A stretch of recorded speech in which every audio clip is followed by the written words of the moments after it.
Bom dia! Estamos de volta com as nossas reflexões matinais, a Corsa da manhã. Venham as águas. É o novo tema dos nossos devocionais baseados no Evangelho de João. E nós vamos entrar então no capítulo 5 deste Evangelho. E hoje nós vamos falar a respeito das curas e dos milagres que Jesus realizou. Então, ontem nós vimos a respeito da passagem de Jesus por Samaria. O versículo 43 ao 54 nos dizem algo muito importante. Eles falam sobre a cura do filho de um oficial do rei. Passado então 2 dias, Jesus saiu dali e foi para a Galileia, porque o próprio Jesus testemunhou que um profeta não tem honra na sua própria terra. Assim, quando chegou a Galileia, os galileus o receberam porque viram todas as coisas que Jesus tinha feito em Jerusalém por ocasião da festa a qual eles tinham comparecido.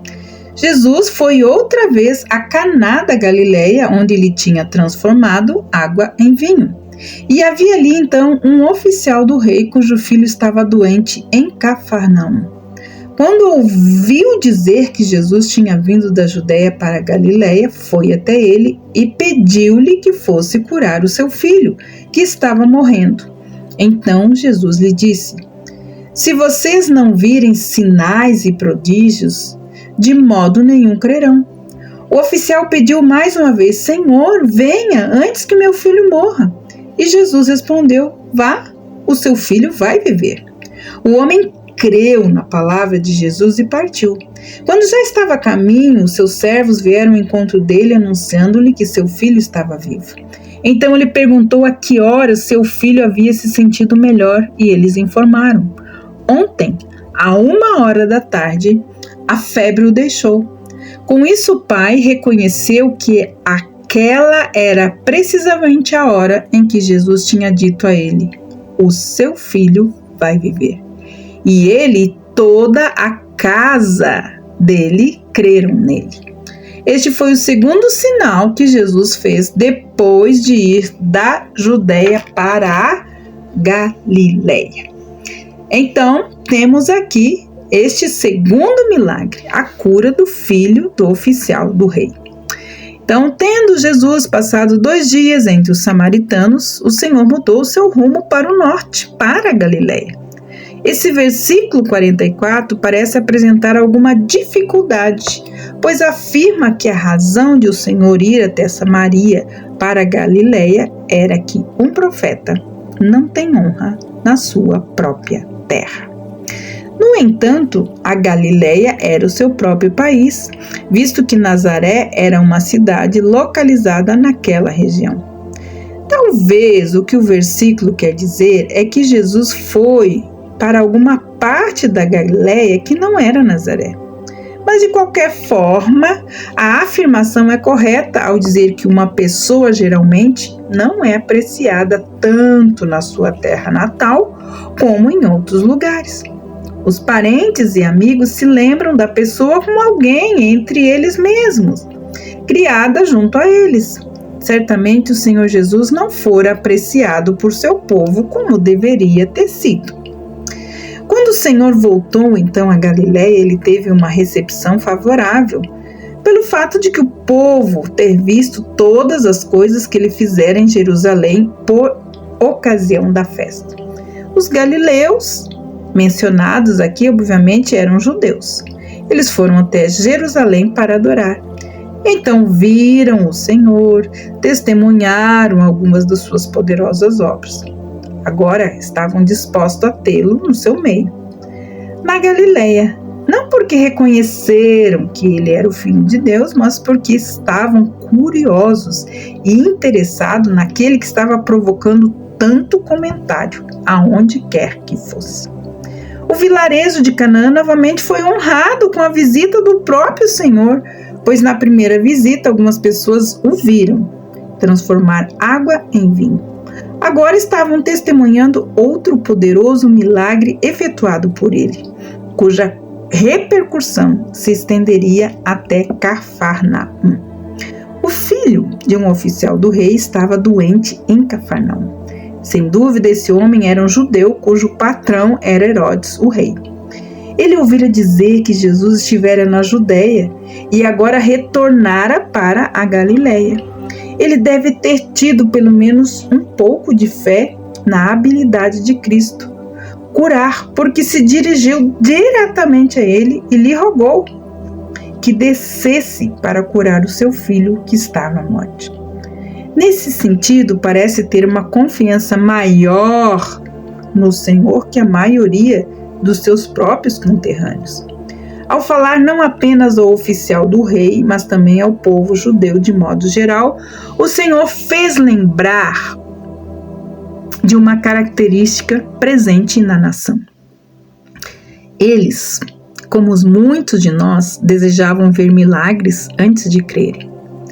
Em geral, descobrimos que o Senhor Jesus não tinha mais prazer em uma fé que se baseava em milagres que uma fé que se baseava simplesmente em sua palavra. Para ele havia mais valor em crer em algo por causa do que ele falara, que pelo fato dele mostrar alguma prova visível do que estava falando. É uma característica humana querer ver para crer. Mas o Senhor Jesus nos ensina que, em primeiro lugar, deveríamos crer para depois ver. Tanto sinais como prodígios se referem aos milagres. Os sinais são milagres que têm um significado ou uma importância mais profunda. Já os prodígios são os milagres que deixam os homens estarrecidos devido às suas qualidades sobrenaturais. O oficial, com persistência da verdadeira fé, acreditou no fato de que o Senhor Jesus faria o bem para o seu filho. Assim, queria uma visita do Senhor mais que qualquer outra coisa. De certo modo, a sua fé era imperfeita. Ele achou que Jesus teria de estar ao lado da cama do seu filho antes que pudesse curá-lo. Entretanto, o Salvador não o repreendeu por isso, mas o recompensou pela proporção de fé realmente mostrada por ele. Nesse versículo 50, nós vemos a fé do homem crescer. Ele exercitou a fé que possuía e o Senhor lhe deu mais fé ainda. Jesus o enviou para casa com esta promessa: teu filho vive. O filho já fora curado, sem nenhum milagre ou prova visível. O homem creu na palavra do Senhor Jesus e então inicia sua viagem de volta ao lar. E isso é que nós chamamos de fé em ação. Já ele descia e se aproximaram de sua casa quando seus servos vieram então ao seu encontro com esta alegre notícia de que seu filho estava bem. O homem não ficou surpreso com a notícia. Ele crera na promessa do Senhor Jesus e, tendo crido agora, veria a evidência. O pai então indagou dos seus servos a que horas precisamente seu filho se sentira melhor. A resposta dos servos revelou que a melhora não fora aos poucos, mas fora de imediato. Agora então não haveria dúvida alguma sobre este milagre maravilhoso. A hora 7ª do dia anterior, Jesus dissera ao oficial em Canaã: teu filho vive, precisamente nesta hora. Em Cafarnaum, o filho fora curado e a febre o deixara. Com esse relato, o oficial aprendeu que não era necessário para o Senhor Jesus estar fisicamente presente para operar um milagre ou responder uma oração. E assim também é nos dias de hoje.